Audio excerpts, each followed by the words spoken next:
Because when you look at social media today, it's awash with a lot of hatred. And you look at some of the comments, you wonder, where are we going? Where have we lost it? Where did the rain start beating us? Because we ought to have, come to a situation in terms of growth as a society, right, in terms of our social fabric, where we are able to, tolerate one another no matter how divergent we are. But we have lost it completely, Mike. I'm afraid to say this country is heading in the wrong direction. If we are not going to regulate the social media platform of today, we are going to see this tool being,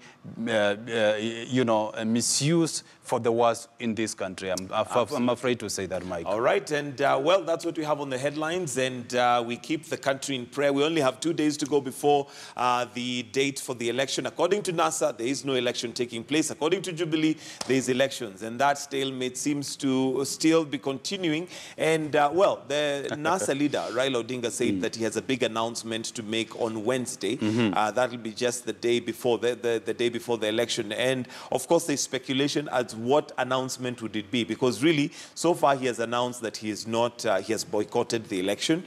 They've already announced that there are demos that are going to continue. They've already announced that on the 26th is going to be the mother of all demos. What really could he be announcing, other than the fact that possibly he could be on the ballot as well?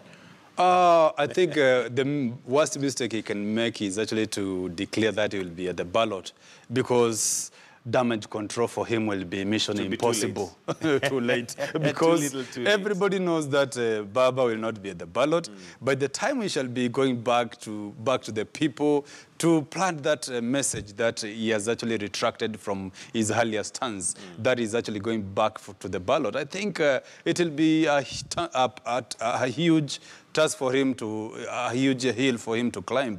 But what I do expect is actually for him to still cement the same position, hardline stance that he has taken, that there will be no elections. That's according to me, Mike. And I will not be surprised if he still cements the same position. And I do not expect anything new, because if you look at the timeline between the day he has said that he's going to announce something in terms of a bombshell and 26, those are just partly 2 days. There's nothing much significant in terms of what he can make that will actually shape the political destiny of this country. But what I do believe is that his stance, his actually could actually still cement the position of a continued demonstration, which actually I think I saw a tweet yesterday, but one reminding his followers that there will be this will be rejuvenated on Tuesday and Wednesday. Correct. In terms of the intensity, the magnitude of the of these